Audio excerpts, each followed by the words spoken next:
Hello बच्चों, आज हम एक नया चैप्टर लेके आए हैं, फायर एंड आइस। इसको भी लिखा है रॉबर्ट फ्रॉस्ट ने। पिछले चैप्टर में हमने देखा था कि रॉबर्ट फ्रॉस्ट सिंबल्स का बहुत यूज़ करते हैं। वैसे ही इस चैप्टर में भी सिंबल्स का ही यूज़ हुआ है। जैसे चैप्टर का नाम है फायर एंड आइस, तो यहाँ पे फायर एंड आइस आग और बर्फ़ नहीं है। ये क्या है, ये हम आगे देखेंगे। सबसे पहले हम पोइट्री देखते हैं। Some say the world will end in fire, some say in ice. From what I have tasted of desire, I hold with those who favour fire. But if it had to perish twice, I think I know enough of it to say that for destruction, ice is also great and would suffice. मतलब क्या है? कवि कहता है कि दुनिया दो तरीके से ख़त्म हो सकती है, एक फायर और एक आइस। लेकिन कवि की जो पर्सनल एक्सपीरियंस है उससे वो कहता है फायर से ही दुनिया ख़त्म होगी। लेकिन वो कहता है कि अगर दुनिया को दो बार ख़त्म होना हो तो दूसरी बार आइस भी ख़त्म कर सकता है। मतलब दोनों ही चीज़ें उतनी ही खतरनाक हैं। अब हम देखते हैं इसका हिंदी और इंग्लिश में शॉर्ट समरी। यह कविता मानव भावनाओं के विनाशकारी रूप को दिखाती है। फायर का अर्थ केवल आग नहीं है, बल्कि यह इच्छा, लालच और वासना यानी डिजायर्स का प्रतीक है। प्रतीक मतलब सिंबल। कवि कहता है कि उसके अनुभव के अनुसार मानव की इच्छाएं इतनी शक्तिशाली हैं कि वे दुनिया को नष्ट कर सकती हैं। आइस का अर्थ केवल ठंड नहीं है, बल्कि यह घृणा यानी हेट का प्रतीक है।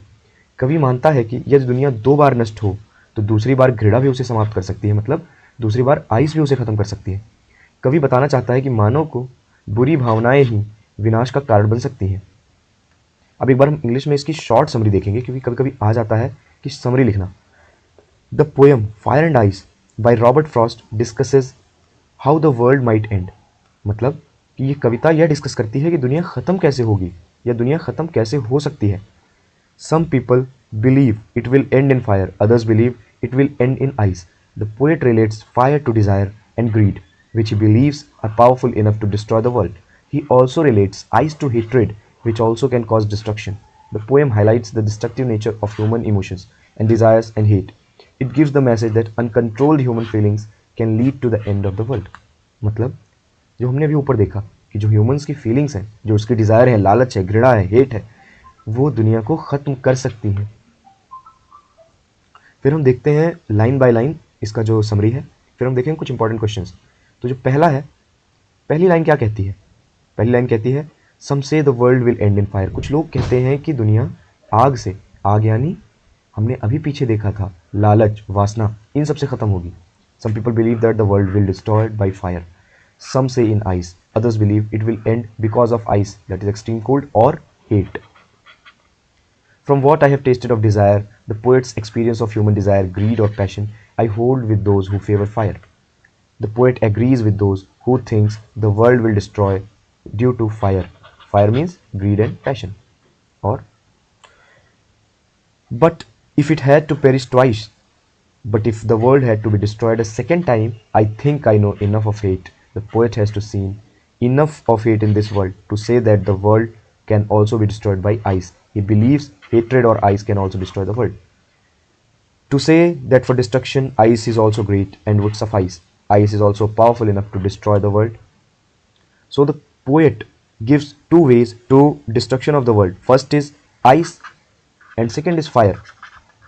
And poet personally believe by his own experience that fire is very dangerous and it will lead to end of the world. Fire means desires, lalach, and ice means नफरत, घृणा, एक दूसरे से मन में मनमुटाव, लड़ाई झगड़े। तो कवि ने अपनी बात एकदम बहुत ही सीधे और सटीक शब्दों में रखी है। अब हम कुछ क्वेश्चंस देखेंगे। सबसे पहले short answer questions. What does fire symbolise in the poem? हमने आपसे बताया था पिछले चैप्टर में भी डस्ट ऑफ स्नो कि रॉबर्ट फ्रॉस्ट सिंबल्स का बहुत यूज़ करते हैं। तो अगर आप रॉबर्ट फ्रॉस्ट की कोई भी पोइट्री पढ़ रहे हैं तो ये एक बात जान लीजिए कि उन सिंबल्स का मतलब ज़रूर पूछा जाएगा। यहाँ पर फायर किस चीज़ को सिंबलाइज करता है? फायर सिंबलाइज करता है पैशन, डिज़ायर, लालच। What does ice symbolise? Ice symbolise करता है हेट, नफरत, घृणा।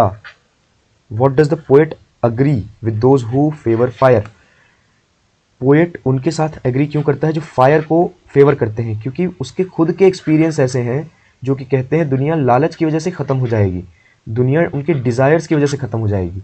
ये पोएट के पर्सनल एक्सपीरियंस है, इसीलिए पोएट उनके साथ एग्री करता है जो फायर के फेवर में है। What is the message from the poem?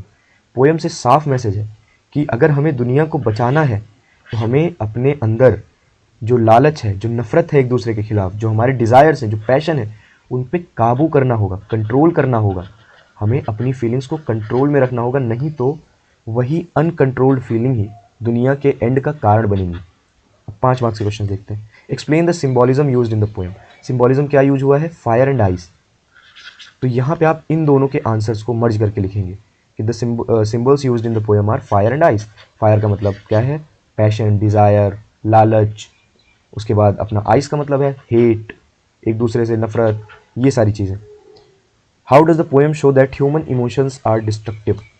Poem ये कैसे दिखाती है कि ह्यूमन इमोशंस डिस्ट्रक्टिव हैं। हमने पूरे पोएम में देखा कि दुनिया के ख़त्म होने के 2 ही तरीके कवि ने बताए हैं।